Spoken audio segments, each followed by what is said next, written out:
Retro cameras, ladies and gentlemen. This Christmas, I left my mirrorless cameras in the drawer and tried to recreate some turn-of-the-century Christmas magic with this Nikon Coolpix 3200. 640 by 480 video, but somehow when it came to filming the Christmas pudding, it didn't really matter. My whole story with video began in 1988. When I went on a 3-day workshop provided by Bristol City Council. We used huge U-matic cameras, and we had to take these out into the street and, make a video. Domestic video was still out of the reach of the little guy. But then something changed in 1993. High 8 came out. This increased the resolution of the little camcorders people had been buying. And at that point, I felt that video had finally begun to open up, and I spent nearly all my savings on a Sony TR805, which was also the first camera featuring Sony optical steady shot. Sony and Canon worked on steady shot together, but Nikon was so impressed by the Sony TR805 that they did a deal with Sony and put out the identical camera just badged as a Nikon. In fact, the TR805 was such an excellent camcorder that it featured in a Hollywood movie, Terminal Velocity with Charlie Sheen. If you watch carefully, there's a Sony TR805. Now, Terminal Velocity came out in 1994, which must have meant that they filmed it during 1993. And that was exactly when the Sony TR805 came out. Does it say rec in the top right-hand corner? Yeah. As well as using it for myself, I was also recording lectures and events for the place where I worked. And I was using it so much, I realized I needed something that would take more wear. And within a year, Sony brought out the successor to that camera, which was the TR2000. And it was built for much heavier use. And here it is, ladies and gentlemen.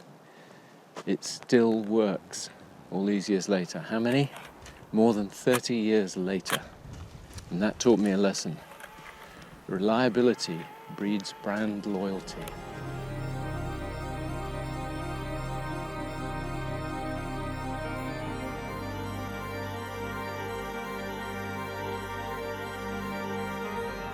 I guess I'm old enough to have lived through the whole story of digital cameras.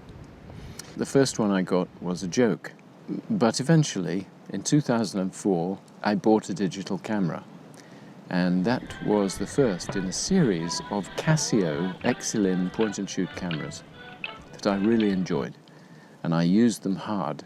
In fact, they all died through hard use, but it didn't matter too much because they were cheap, and by the time they died, it was probably just about time to get the next one, because the technology had moved on. Another thing about my photography on Casio point-and-shoots was that I weeded out the poor photos as I went along. Now, I know professional photographers will always say, oh, you should keep all your photos. I didn't, and I'm glad I didn't, because if I'd kept every frame, going back and trying to find the good ones now would be a nightmare.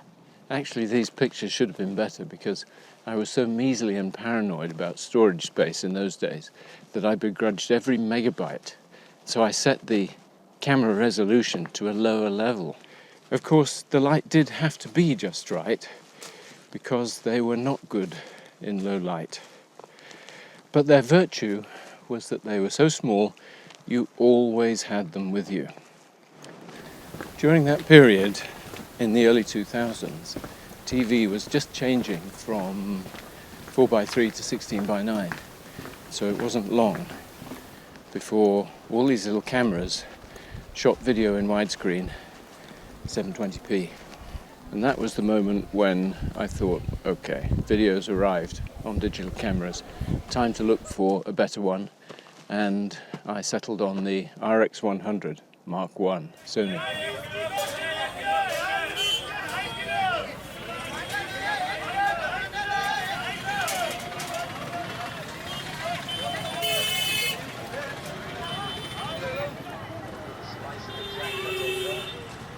So, I don't know, maybe it's just my prejudice, having owned small point-and-shoot cameras, that now I sing the praises of mirrorless cameras that are slim and discreet. But I think that photography should be discreet and not ostentatious, particularly at weddings. I don't like to see photographers jumping into the action at weddings. They should be invisible.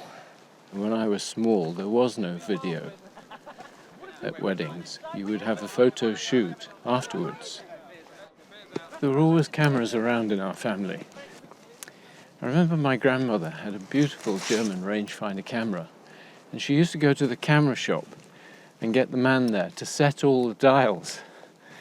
And then she would refuse to change them, no matter what the conditions, or, perish the thought, let anybody else change them. And if one of her dials ever got moved, she would become profoundly anxious and start planning another trip to the camera shop. She knew only 2 rules of photography. Number 1, the sun has to be behind you. And number 2, everybody has to look at the camera and smile. And that's partly why I'm so keen on flip-up screens rather than flip-out screens. You can flip it up and shoot from the chest, so that you're not looking directly at your subjects. I think animals especially appreciate it when you don't look them straight in the eye.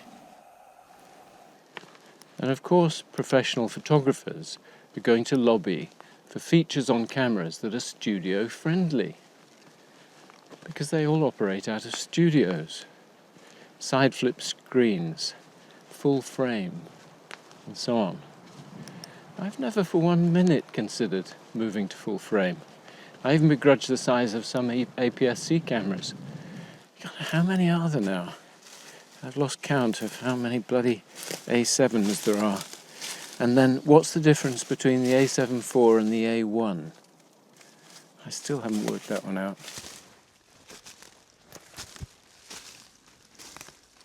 Tony Northrup, for whom I have the utmost respect, even recommended that if Sony brings out another version of the RX100, that they should dispense with the selfie screen. I think compared to the previous generation, they should or would drop the viewfinder and drop the flip screen. Just give us either a tilt screen or a fixed screen, because this is going to be a vlogging camera. This is going to be like a pocket snapping pictures of your friends at a party kind of camera. I was astounded when I heard that. If there's one thing people like doing with an RX100, it's taking selfies. So I went on to Google to try and find out what percentage of camera purchases go to professional photographers. And it was actually very hard to get an answer. It kept wanting to tell me what percentage of professional photographers use full frame versus APS-C, or use mirrorless versus DSLR. So I had to keep reformulating the question, but I did finally get an answer. That the percentage of cameras that go out of a shop to professional photographers is tiny. Most cameras are bought by ordinary people who probably only own 1 camera, who will probably never make a penny out of their photography, and possibly whose camera isn't their main piece of luggage. There's a final point I want to make which concerns AI. Professional photographers have been worrying that their jobs will be rendered obsolete by AI. And it does seem to be happening in fashion photography and product photography. Indeed, someone told me that in most car commercials, they replace the actual car with a rendered version. But for most photography, I don't think AI is a threat, because only half of our photo's value lies in aesthetics. The other half lies in history.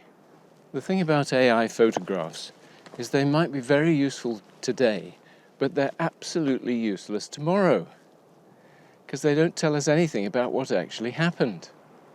I rely on my photographs to tell me where I went, who I saw, what was going on, what little details were in the background, what everybody was wearing, what they looked like. If AI has ironed all that out, what use are the photos? Of course, the elephant in the room is phones, and some viewers must be thinking, well, what's the point of this video? It's all been superseded by phones. And I agree. On a recent trip to a Devon town, the only interesting photo I got was something I snapped on my cheap, low-quality phone. But it didn't matter. It was only for sending to people on WhatsApp.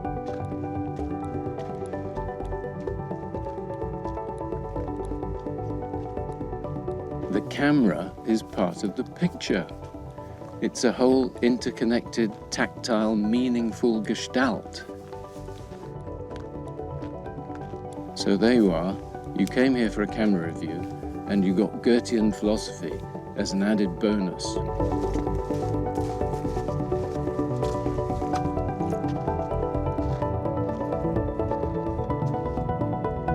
Which is why, on most occasions, the camera I pick up to take along with me is the Sony A5100, a beautifully slim, handy, interchangeable lens camera, which I think Sony ought to update.